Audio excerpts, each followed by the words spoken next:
നമുക്കിന്നൊരു അവിയൽ വെച്ചാലോ. അതിനാവശ്യമായ പച്ചക്കറികളാണ്: ഒരു 2 ഉരുളൻകിഴങ്ങാണ് ഇട്ടേക്കണത്, ഒരു പച്ചക്കായ, ഒരു 3 മുരിങ്ങാക്കോൽ, ഒരു കഷ്ണം ചേന, ഒരു വലിയ ക്യാരറ്റ്, ഒരു 2 ചെറിയ പച്ചക്കായ. ഇത്രയും സാധനങ്ങളാണ് ഞാൻ എടുത്തേക്കണത്. കുറച്ച് ബീൻസ് നമുക്ക് ഈ ചട്ടിയിലേക്ക് ഇടാം.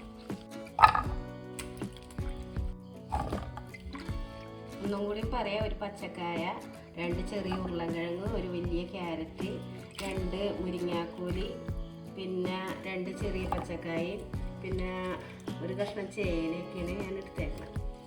കഴുകി വാരി നടുവിട്ട് ഇട്ടിട്ടുണ്ട്. നമുക്ക് ഈ കപ്പിൽ ഒരു 3/4 കപ്പോളം വെള്ളം ഇതിലൊഴിക്കാം. ഈ കഷ്ണങ്ങൾ വേകാൻ ആവശ്യമായതാണ്. ഒരു സ്പൂൺ ഉപ്പ് വേണമെങ്കിൽ ഇടാൻ നോക്കി. 1/2 സ്പൂൺ മഞ്ഞൾപ്പൊടി. നമുക്ക് ഒന്ന് ഇളക്കി യോജിപ്പിക്കാം.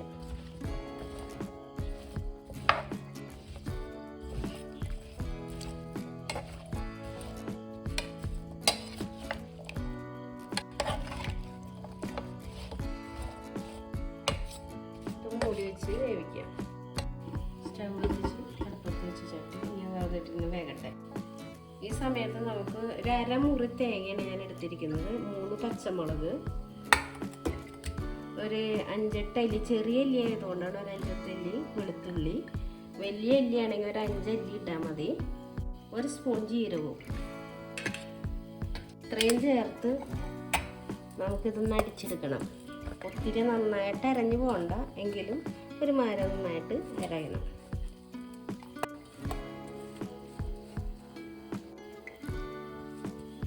തേങ്ങയ്ക്കകത്ത് ഇട്ടിട്ടുണ്ട്. ഒരല്പം വെള്ളം ചേർത്തിട്ട് നമുക്കിതൊന്ന് അടിച്ചെടുക്കാം. ഈ സമയത്ത് ഒരു നുള്ളു മഞ്ഞൾപ്പൊടി, തേങ്ങയ്ക്ക് ആവശ്യമായത്, അതും കൂടി ചേർത്തിരിക്കാം. അടിച്ചിട്ട് വരാം.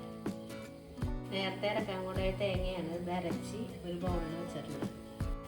വെള്ളം ഇങ്ങനെ അരപ്പിൻ്റെ കഷ്ണത്തിൻ്റെ മുകളിൽ ഇങ്ങനെ പയ്യനെ നിൽക്കുന്ന വിധത്തിൽ വെള്ളം ഒഴിക്കാവും. കൂടുതൽ വെള്ളം ഒഴിക്കരുത്. കൊതിക്കി വെച്ച് ഒന്നുകൂടെ ഇളക്കി വേവിക്കാം. നമുക്കിതൊന്ന് തുറന്ന് നോക്കാം. വെള്ളമൊക്കെ ഒരുമാതിരി പറ്റി കഷ്ണങ്ങളൊക്കെ വെന്തിട്ടുണ്ട്. ഇതൊന്ന് ഇളക്കാം. ഈ സമയത്ത് ഉപ്പൊക്കെ കറക്റ്റാണോ എന്ന് നോക്കാം. ഉപ്പുണ്ട്. നമുക്ക് കുറച്ച് കറിവേപ്പില ഇടുന്നത്. അരച്ച് വെച്ച തേങ്ങ നമുക്ക് അതിലേക്ക് ഇടാം. എന്നിട്ട് ഈ കഷ്ണങ്ങളൊക്കെ ഒന്ന് മൂടി ഇതൊക്കെ കുറച്ച് നേരം, എന്നിട്ട് മൂടി വെച്ച് ഒന്ന് വേവിക്കാം.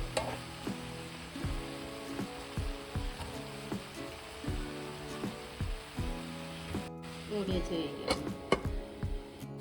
അരപ്പിട്ട് നമ്മൾ പൊത്തി വെച്ച് ഒന്ന് തുറന്ന് നോക്കാം. കൂട്ടി യോജിച്ച് ഇളക്കിയെടുക്കാം. ഞാനും കൂടെ കഷ്ണങ്ങളൊക്കെ ഒന്നും ഉടഞ്ഞു പോകാതെ നന്നായിട്ട് വെന്തിട്ടിട്ടുണ്ട്.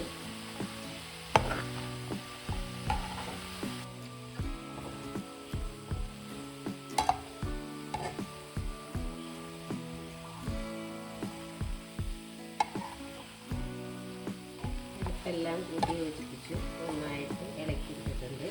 ഇതിലേക്ക് നമുക്ക് കുറച്ച് തൈര് ഒഴിക്കാം. 1 ടേബിൾ സ്പൂണ് തൈരാണ് ഒഴിക്കുന്നത്. കുറച്ച് പച്ച വെളിച്ചെണ്ണ ഒഴിക്കാം.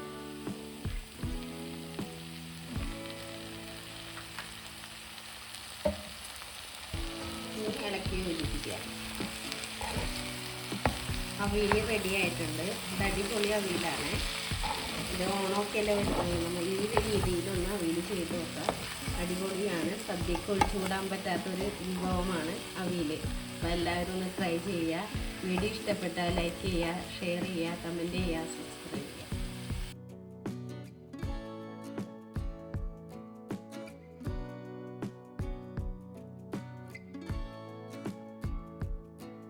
നമുക്കിത് ഒരു പ്ലേറ്റിലേക്ക് സെർവ് ചെയ്യാം.